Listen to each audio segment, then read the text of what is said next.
Hi, my name is Devon Bellamy. Today I will be talking about the Me Too movement, which is a globally known social movement that dedicates its participation with media for a future free from sexual violence by channeling individuals' survival stories from one community to another.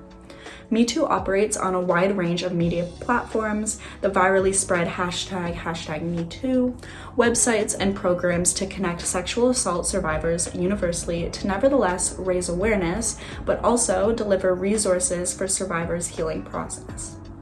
Sexual assault and harassment are global crime forms that are rooted against people of all races, gender, religion, sexual preferences, and age. To envision a world free of sexual violence, Me Too recognizes the vast influence that social media has globally and activates community-based missions to transform oppressive systems where healing, connecting, and communicative resources are their foundation for the social movement and foretelling change. Today, I will be discussing challenging ideas from researchers and scholarly writers who've developed responses towards the Me Too movement and participatory culture in sexual assault awareness as a whole. While discussing these articles, I will give critical responses to 3 of my own developed research questions. Number 1, what various media types does Me Too use to connect, engage, and communicate to create a global social movement of ending sexual assault? Number 2, how are these media community-based programs effective in creating discussion and social change? And number 3, by discussing the effectiveness, what does the social movement say about the impact of participating in activist media for social change? Evidently, today's society run on social media and technology has done more good in personally activating missions for survivors towards healing.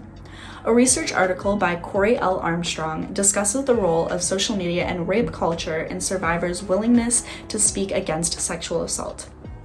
In the surveys conducted, researchers examined the role of social media, but also bystander intervention in predicting the engagement in collective action against sexual violence, concluding that many preventive ideals were actually due to gender. Thus said, being a woman was being seen as a bystander, which demolishes the need to use media engagement to speak out about their experience with sexual violence. Although statistically it is shown that speaking truth concerns the privacy of social network users, the Me Too movement kind of responds to this in addressing how media contributes to higher preventive measures against sexual assault. That, with these surveyed individuals' unwillingness to discuss their experiences due to rape culture having negative associations, Me Too's media engagement and community-based programs can be effective in creating discussion for survivors. This theory is proven in Me Too's commitment towards envisioning a world free from sexual violence by using research statistics and stating the need for society to participate in making this change. In an article from the Psychiatry Investigation, He-Bun Lee describes the global effect of the Me Too movement. With its first official spread to social media in October of 2017, the movement revealed the prevalence of sexual assault, especially in the workplace environment.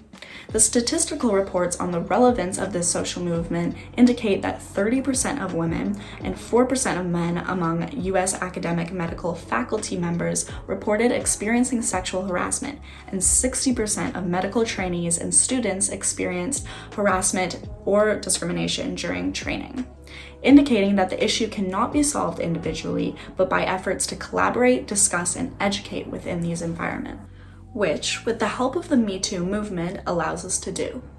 Unfortunately, the misguided prejudice has kept victims in silence, and it was Me Too's engagement with sharing their tools and resources through media to shift these norms in the workplace.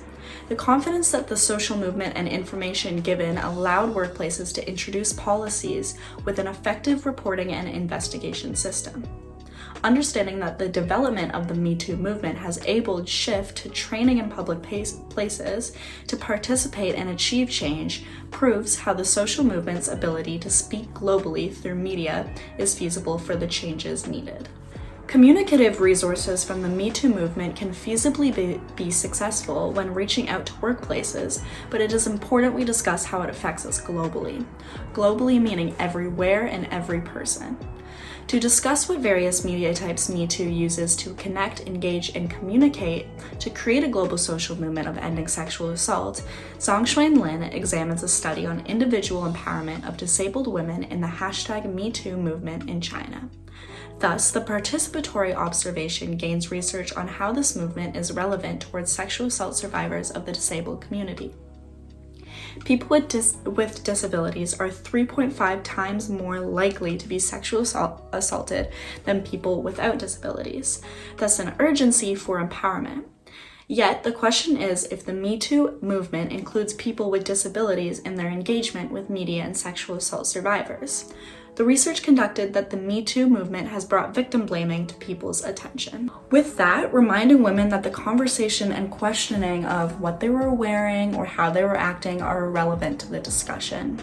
With Me Too, victims feel more able to discuss their experiences as they grow to be less ashamed when seeing how in media discussion of telling their stories that it was not their fault. Although disabled women feel an additional level of disempowerment.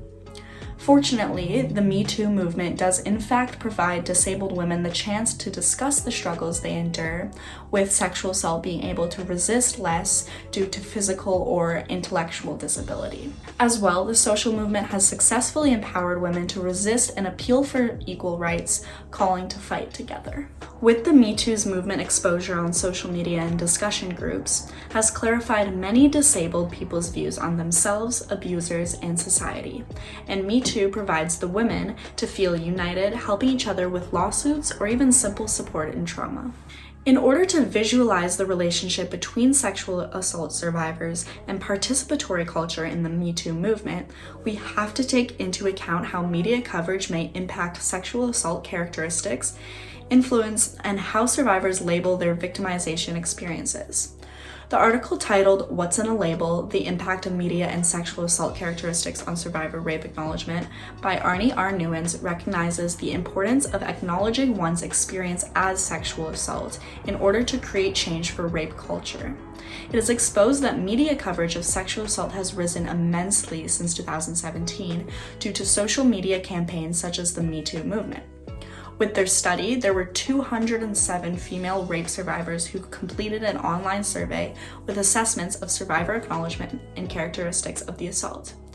Yet, the findings suggest that media coverage has a large impact on how certain sexual assault characteristics determine how survivors label their experiences. That said, responding to my research question on what Me Too has as a social movement says about the importance of participating in media for the objective of social change.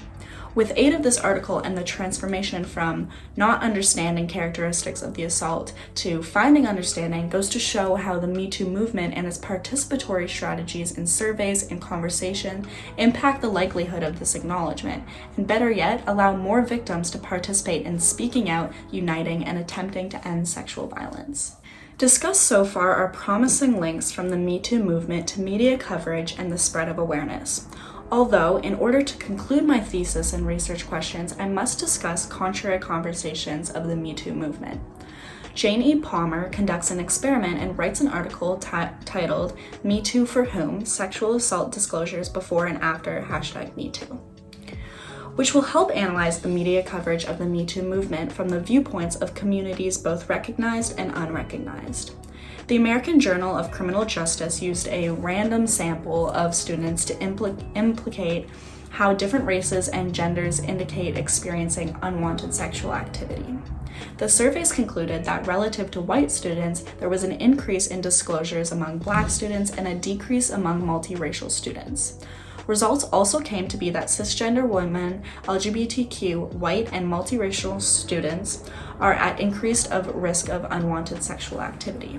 However, Asian students, cisgender men, and non-LGBTQ students may be less likely to disclose unwanted sexual activity. In correlation with the Me Too movement, it was known that students who believed Me Too affected how they think about past experiences were more likely to have converse past experiences with unwanted sexual activity. Thus, underlying that participation with the Me Too movement implicated a need for discussion and change. So yes, although it can be proven with this research that Me Too's movement is strongly relative to women discussing sexual assault experiences with men, it is also more common globally. Although I do believe with their already massive influence in social media, they can take their movement one step further by conducting a conversation with men as well, as this is a global crime form for all genders. Suggesting that the long-term impacts of the Me Too movement, along with the suggestions for the social movement's research, may be relevant for the larger range of sexual assault survivors. To create real change, we must use those efforts in participatory culture and media to discuss rape culture for everyone. Through the research of these articles alone, the Me Too movement has proven to spread globally in more ways than one, adapting to a variety of communities, races, and conditions of the body and mind. Let alone the relationship between this movement and communities for survivors is its participation in media-based strategies and participatory culture through discussion across the globe.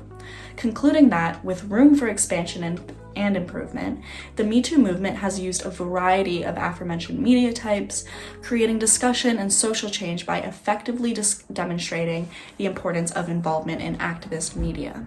Hence, proving that social media has enabled global missions to transform oppressive systems towards sexual assault survivors with the foundation of media coverage.